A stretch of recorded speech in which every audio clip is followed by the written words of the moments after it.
Hey everybody, and welcome to the Mike Francesa podcast as we look to the NCAA tournament and to the Final Four a couple of weeks from now in Arizona. Remember, the Mike Francesa podcast, as always, brought to you by the good folks at BetRivers. Download the BetRivers app for all of your wagering needs, for everything you need during this wonderful time of year when you have crazy wall-to-wall action the next 4 days. 48 basketball games, not even counting the NIT, which is not bad. I think, there were some decent NIT games last night. There'll be more tonight. I thought that their matchups were the best I've seen in a long time, so if you need a little extra. But over the next 4 days, it's wall-to-wall action. 48 games, the heart of the tournament. And as I've always said, this tournament, first and second round belong to the underdogs. They belong to the mid-majors. They belong to the Cinderellas. It's where coaches make reputations. It's where they get jobs. You go in right now and you have a mid-major. They go and they win 2 games. And their coach, it's the escalator going up. And it doesn't go up one flight. It goes up right to the penthouse, right to the good places. And it happens when you really perform in a tournament like this. And so the first 2 weeks the first 2 games through Sunday night belongs to the Cinderellas, to the upsets, to the underdogs. That's what we all look for. That's what we all root for. We look for the buzzer beaters. We look for the upsets along the way. Which big team can't make it? Which one can? And then it's a very different tournament. When you get to the Sweet 16, there'll be a couple of Cinderellas in there. There'll be a couple of high seeds in there, but it will belong to the big teams, the ones that have been the big teams all season. And in this year, there have been 3 teams that have completely stood out above everybody else. UConn, Houston, and Purdue. Houston has fallen into complete disfavor because of the thrashing, and it was a historic thrashing they took at the hands of Iowa State. But what if in that game, after a poor start, their head coach, who is a very, very good head coach, called off the dogs? What if he did? Are you going to stake an entire season on that one game? So many people have. Nobody is picking Houston to make the Final Four, which is crazy after the season they've had. They won the best league by open lengths. They have been an outstanding team. Are they a team without a weakness? No, they have a weakness. Purdue has weaknesses. Houston has weaknesses. The only team that doesn't have weaknesses is UConn. But UConn has its own cross to bear because they have been absolutely put in a bracket that is loaded. It is actually patently unfair that they will face a team in the Sweet 16, in the regional semis. They will face a team as good as Auburn. Auburn is a team that is playing top 5 basketball. I told you this before. I have gone back and forth trying to find a team in the West because I don't like Arizona. I haven't all year. I know they're talented enough to win the whole thing. I understand that. They're also weird enough and shaky enough to go out early in the tournament. I'm not a big Carolina guy. I know that they play defense. I know they have 2 wooden finalists. I understand that. I understand how the guys have played this year. I just don't love it. I don't love that league this year. I don't love that team this year. I've been looking for – I said this before. If you would put Auburn, the 4 seed in the East, Illinois, the 3 seed in the East, Iowa State, the 2 seed in the East, and a team that a lot of people thought should be a number 1 seed. If you would put any one of those teams in the West, I would have picked them to go to the Final Four. In a second, I would have picked them. I would have picked Illinois, would have picked Auburn, would have picked Iowa State. I'm not picking any of them. I'm picking UConn. But UConn is going to have to face Auburn, and I don't think Auburn will get picked off before that. And then they're going to have to face the Illinois, Iowa State survivor. They are going to have to play 2 hellish games to get to the Final Four. They put real roadblocks in their place. Are they the best team? Yes. They're the only team without a weakness. They're starting 5. Now that Klingon is healthy at center, their starting 5 cannot be matched. Nobody. There's some good starting 5s. Nobody can match what they have. They have 5 guys, all scoring double figures. All can pass the ball. 2 of them shoot 40% from the 3-point line. One shoots 45%, and to me is the number 1 clutch shooter in the country in Spencer. You have an intense, fiery guy in Spencer who is a great clutch shooter. You have Newton. You have Castle, who is in my mind, when he goes to the pros, he could be a top 10 draft pick. He's that talented. And you got Caravan, who's a wonderfully versatile guy who hits 40% from 3 and can go inside. They all pass. They can play inside. They can play outside. They can play slow. They can play fast. They can play defense. They can play offense. There's nothing they can't do. They are the best team in the country. Do they survive the East? I think they do. Do I want to pick the favorite to win the championship? No, but I've been on UConn all year. And since February, I've seen them in person 3 times, and nothing will convince me they aren't the best team.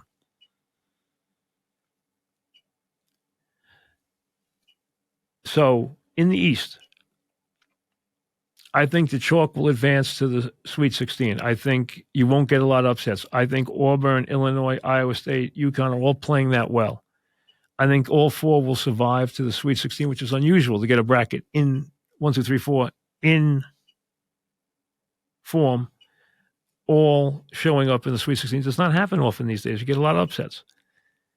I think it will happen here. I think they will have to beat Auburn. I think they will have to beat Iowa State to get to the Final Four. Those will be 2 very, very tough, physical, rugged games. Auburn's real good. Iowa State's real good. In other brackets, I would have picked either one of them in a lot of brackets. In the West, I would have picked them all. But I'm picking UConn to get to the Final Four out of the East. On the bottom side of the bracket is the West. They will play each other in the semis. I will hold off on the West to last because I'm telling you right now, I don't have a Final Four team in the West. I don't have one that I like. The 4 seeds are Carolina, Arizona, Baylor, and Alabama. I don't like any of them to go to the Final Four. So I've been searching for a long shot, but I'll leave that. We go up to the South. Houston will be in Memphis the first weekend. They are coming off an historically bad loss that has gotten the entire nation off the team. Every analysis I saw, Houston's going to get picked off early. Houston's going to get picked off early. They don't have it. Have you watched them this year? They won 30 games in the best league in the country. The Big 12 was the best league in the country. They dominated it. They've been beaten 4 times. Yes, they took a bad beating at the hands of Iowa State. Iowa State is a team that could win it all. Most people didn't discover Iowa State until last weekend. I've been watching Iowa State all year.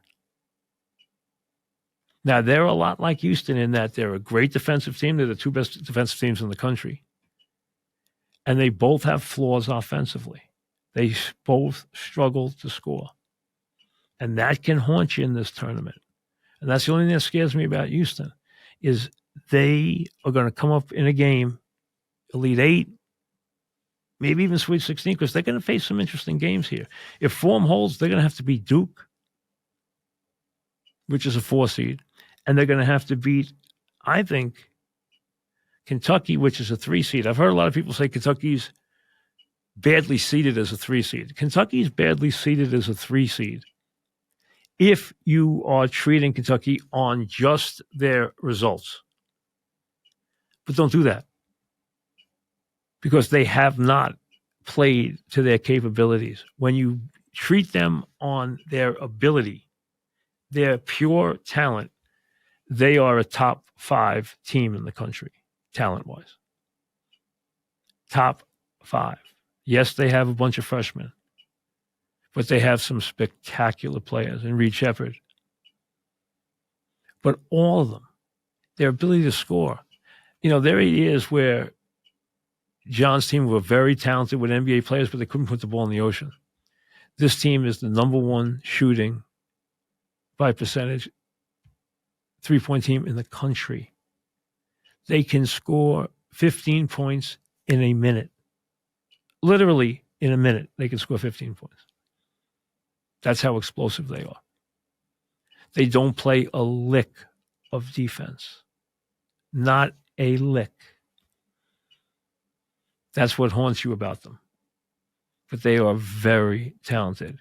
As I told you, dismiss this tournament's hard enough, so when you got teams that have injuries, dismiss them. That's goodbye to Florida for me, goodbye to Kansas for me, goodbye to Marquette for me, because I'm not saying Marquette's going to get beat in the first round, but they're not going far because they're just not together. And it's hard to either integrate guys back into the lineup now, like even with Okola, they've had to play differently the last week and two. Now you're going to change it again if you put Kolek back in the lineup, which I think they will. But that's tough to do. But there's a lot of talent in that bracket. Houston would have to, if you look at it, their second round game, if it's against A&M or Nebraska, either one, it's going to be a hard game. Then Duke's there. Or Texas Tech, either one is a tough opponent. They know Texas Tech very well, obviously. Then Kentucky or Marquette. I'm saying Kentucky. But those teams are young and talented. And they're the brand names, obviously. Duke, Kentucky. I think Houston gets through both of them. I think Houston gets to the Final Four. I think people are ignoring the team unfairly because of the Iowa State loss. Their body work is better than that. They're the best defensive team in the country. They will overpower people with their defense. Could they run into a game where somebody, goes, 15 for 30 from three? Well, yeah, then they can get beat. But they usually don't let people shoot like that. So it's going to be interesting. I go Houston. Sorry. Taylor's with me today, so just apologize for Taylor barking. Taylor's barking at the door, but that's okay. It doesn't bother the podcast. I think Houston makes the Final Four. I think they do. Okay? I think they get there. I think they are overpowering in the 116 game. I think they're going to take it out on Longwood, that they got beat the way they did last week. I think they will play well on the weekend. And then I think that they will get through what will be a very tough chore with the likes of Duke and Kentucky waiting in the wings. There's probably not more pressure. There's pressure on Arizona because of what's happened in the past. Nobody faces more pressure than Purdue does. I wanted to beat Purdue. But looking at it, and I went over this Midwest bracket time and time again, and I'll tell you what I came up with. Purdue's playing in Indianapolis, okay? And we know that Purdue has wounds for early exits. It's on their mind. They will take that into account in these first and second round games. First round game, I'm telling you they're not going to get beat. They're playing in Indianapolis, and they're going to come out, and they're going to be very conscious of what's going on, and they are going to play well. They're then going to catch, I think, TCU against Utah State. I think TCU survives. I think TCU poses some problems, but I think Purdue in Indianapolis will be impossible to beat. So Purdue now gets to the Sweet 16 and takes a deep breath. They got here. So what happens now? I think this bracket's going to break a little bit. I can see Kansas losing early. I can see McNeese. Gonzaga never loses in the first round. I understand that. And they're probably even better than a 5 seed. But they have problems guarding the 3 line, and they're going to face a very, very deep, quick team that's going to play pedal to the metal and fearless. And if you're looking for a team that's going to have some Cinderella in it, I think McNeese has not been a secret all year. Everybody knows that McNeese has been really good all year. Everyone's been waiting for McNeese to get unleashed on the bracket. I think they're going to play really well. I can see them winning the first game. I can see them getting to the Sweet 16 where they'd face Purdue, and I think that's where the magic would end. They're a pain in the neck, but I think, obviously, with the big man, with Edie there, I would think that it would be too much. He'd parade to the foul line in the game. They'd give him a lot of easy looks, and I think Purdue gets to the Elite 8. Now the question is, does Purdue get past the Elite 8? On the bottom of the bracket, I like Oregon over South Carolina. I do not like South Carolina. And Dana Altman always does well in the tournament. And having their center healthy now, he was brilliant in the upsets in the Pac-10, winning the last game against Colorado. He was sensational, both ends of the floor. He's healthy now. I think they're dangerous. Akron can play. That league can play. Akron can play. I take them seriously. They'll play a hard game against Creighton, but I think Creighton has too much scoring. Big men are going to be very prominent in this tournament. Clinging with UConn. Obviously, the player of the year in Purdue, and Kalkbrenner, who has been really good both ways for Creighton. Creighton's a weird team. They play weird. They don't foul. They don't protect the rim well. Even with a very good defensive big man there, they don't do a great job on defensive twos. They do a very good job of defensive threes, and they shoot the 3 all night. They are a 3 team.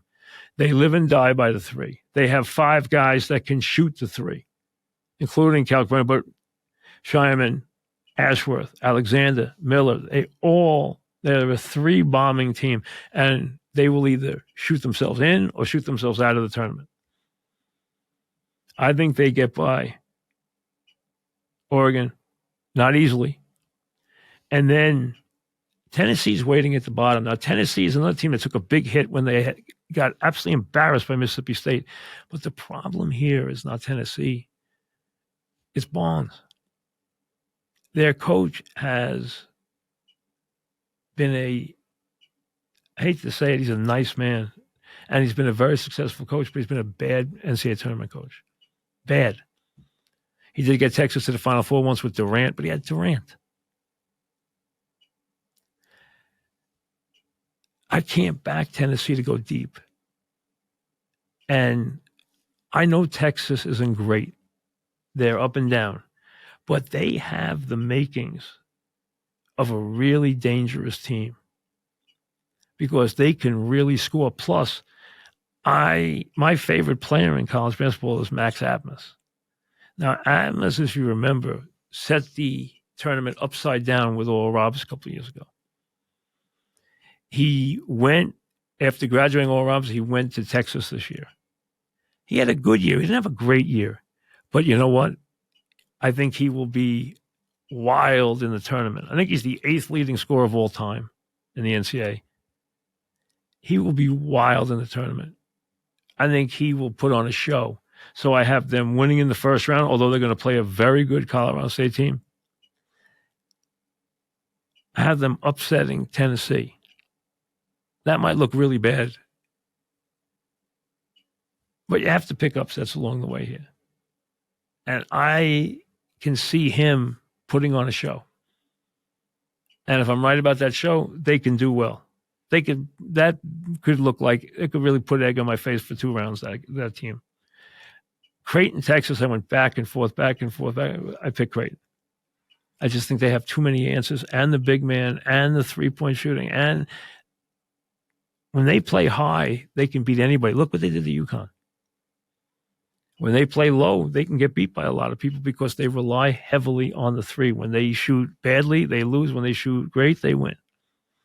They rely on the 3 ball. That's their game. But they have 5 guys who can score. And having guys who can score and having size and having a different way of playing, which they really do, makes them hard to cope with. So I have Purdue against Creighton and Battle of Big Men.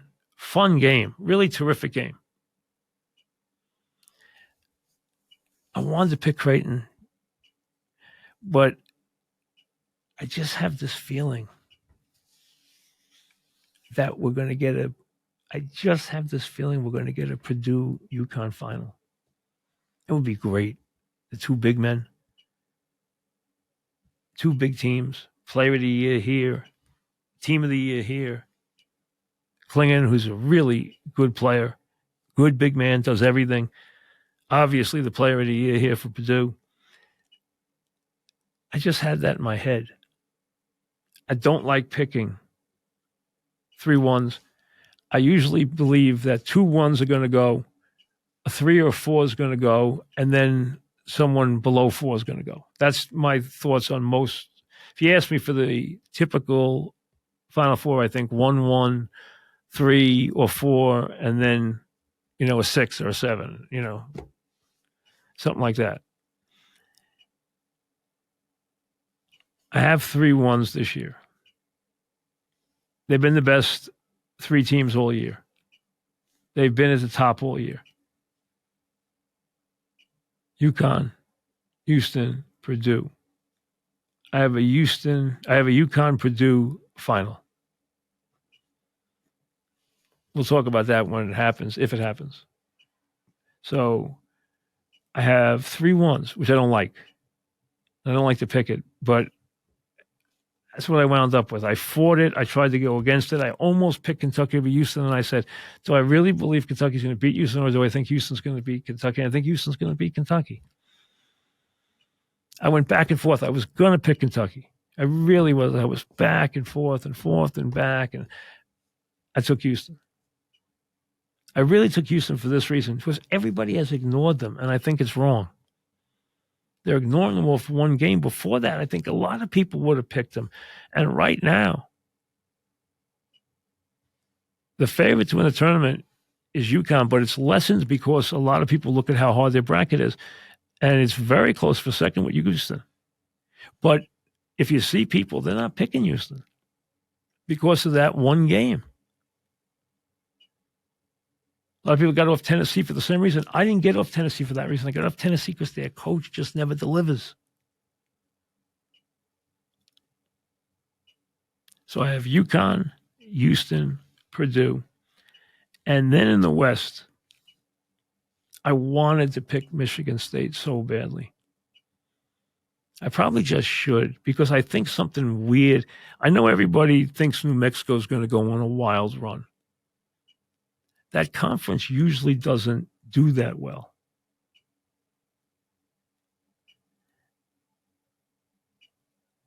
I'm not an Arizona guy. Do I think Arizona has the talent to beat everybody? I do. I think Arizona has more talent than Carolina. I don't think of Carolina as being a championship team. I think they're a good team. But I don't think they're going to get there. I think they're going to get picked off. Michigan State has a brutal first-round game against Mississippi State. They could get beat in that game, hands down.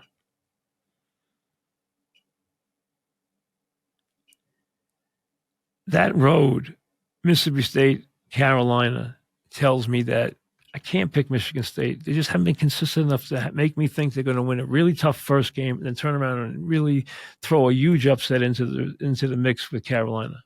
I don't think they'll do both. I'm begging for a team. If I had Creighton here, I would have picked them for the Final Four. If I had Auburn, Illinois, Iowa State, Kentucky, any of those teams, I would have picked every one of them out of the West if they were in that bracket. Instead, I got 4 teams in the bracket that I don't like. I don't like Baylor. I think Baylor will edge New Mexico. I think New Mexico will beat Clemson. I think everybody thinks that. I think Clemson is overseeded and New Mexico is underseeded. I don't love Baylor. I don't love Arizona. I think Nevada is going to win the first round game against Dayton, and I think they could win the second game. I think Baylor will make the regional. If Arizona's still there, they'll probably get beat by Arizona. I know Arizona could win this thing, but I'm not picking Arizona. I'm sorry. I just don't like them. I just haven't liked anything about them all year.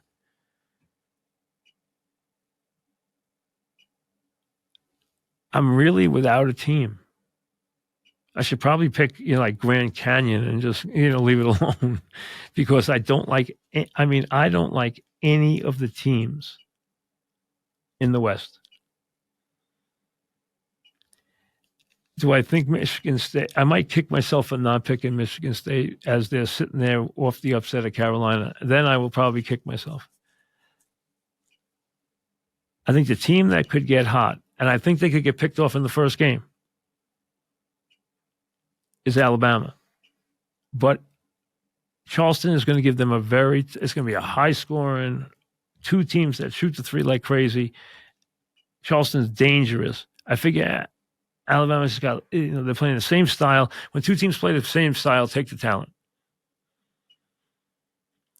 Upsets in the bracket, in the tournament, when teams get upset in the first and second round by the mid-majors or the lesser teams, it's usually under 70,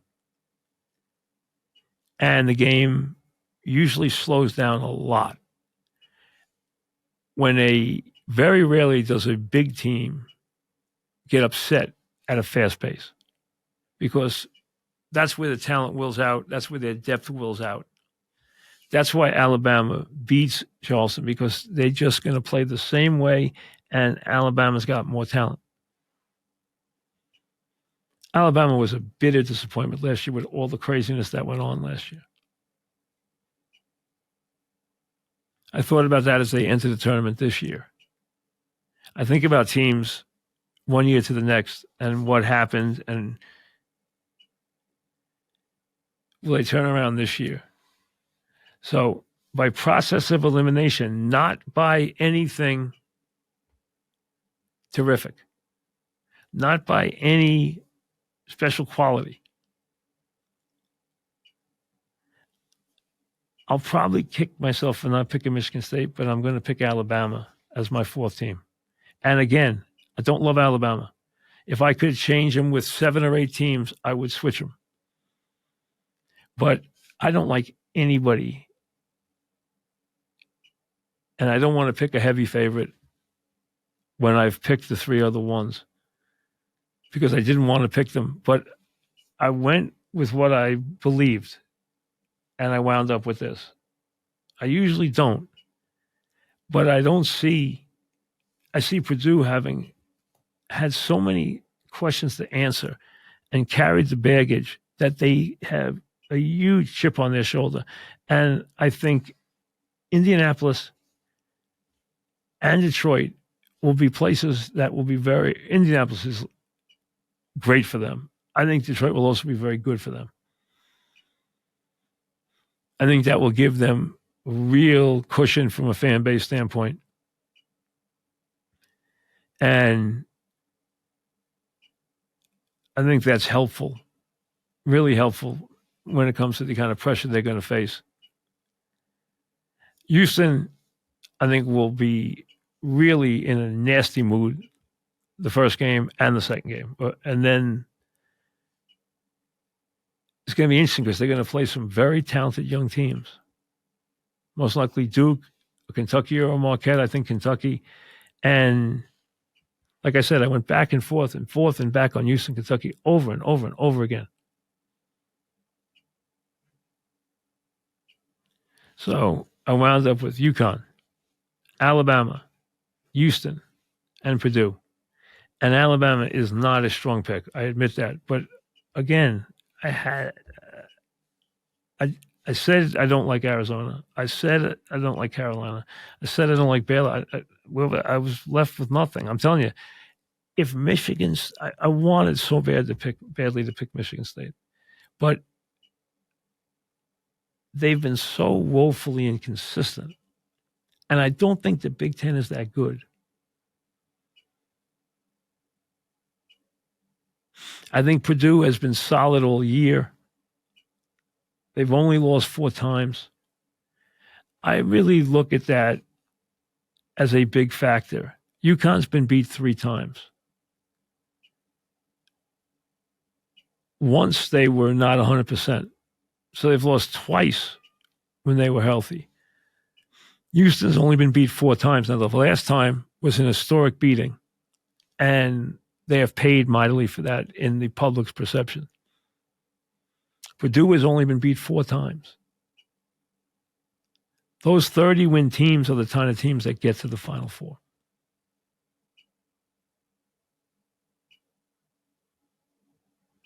It makes a difference. They don't get beat in those games. When you have teams that have been beat a lot, they need to have changed something.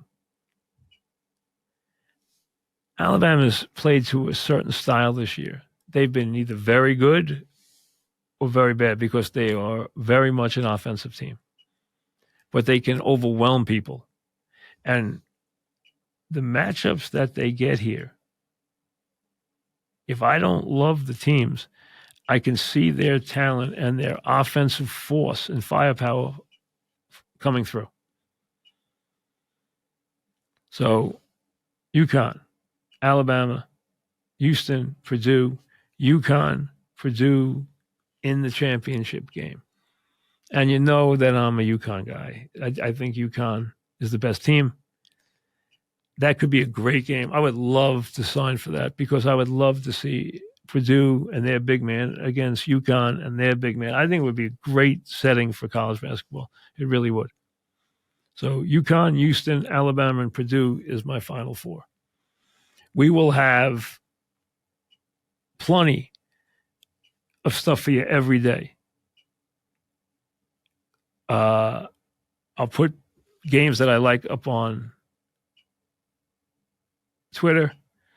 We will have a review every night of what went on in the tournament. We may even have some preview stuff on a certain day. We might be on before or after. So keep looking every day for new podcasts. Download the Bet Rivers app. You can get it there. Obviously, wherever you go for your podcast, you can get it. So we will have new stuff every single day through Sunday. So keep looking for it. Enjoy the tournament. Fill out your bracket. You know, someone asked me about a perfect bracket, and I said, I don't think it's humanly possible. I know the number is somewhere in the billions that, you know, think about it.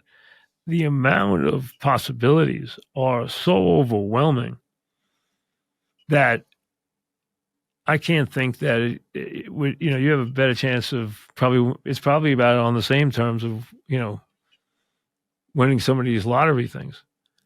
It's just not going to happen. It's completely impossible.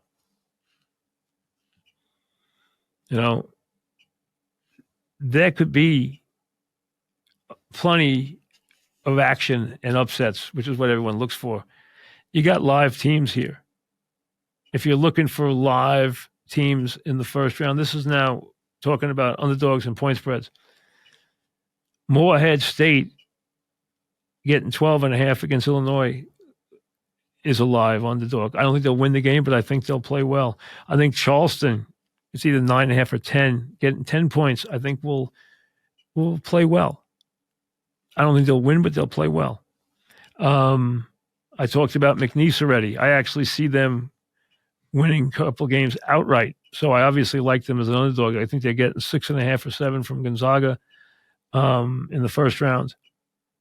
Samford, you're not getting enough points there because of the Kansas injuries. You're not getting enough points there. So I would not take that, only because you should be getting a lot more for your dollar than you're getting. The number's coming down because of the Kansas injuries, but they are definitely live. McNeese is live. I think Vermont won't beat Duke. They're going to get Duke at night in Brooklyn. It's going to be a Duke crowd.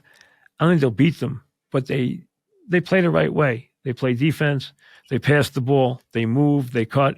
I think that they will hang around. I don't think they'll win, but they'll hang around. And I think there's a couple of teams that clearly the wrong team's favored, and by game time, they might even be favored. I know New Mexico's already favored over Clemson. I think Oregon is at best getting 1 point. They might even be pick 'em now against South Carolina. I favor Oregon. I favor New Mexico in those games. So plenty of action starting tomorrow. You know, this tournament is really 4 days. Everything changes. Everything changes. This is a national event. It has color and pageantry and charm, even though, let's be honest, the NIL has taken a lot of the charm away from anything in college. Completely. These guys are not students anymore. They're pros. That's just the way of the world. But the first weekend is about the entire picture, and upsets and Cinderellas and buzzer beaters, all those things you look for. Nothing's more fun when you get 2 or 3 games coming down to the wire, one right after the other, and, you know, the tension mounts as you got to shoot your way in, shoot your way out, make a shot, don't make a shot. You know, you're a big team, you know, as Jim Valvano always said, survive and advance. Everyone has to survive and advance. Sometimes it's easy. Sometimes it goes right to the wire. And most years, no matter whether you're going to win it or not, even the champion's going to face a white knuckler. Although last year, to be fair, UConn didn't. UConn had every game tucked away with 5 minutes left, neatly tucked away. And that was exceedingly impressive. And they're back for more. Enjoy the tournament. We'll see you all weekend long.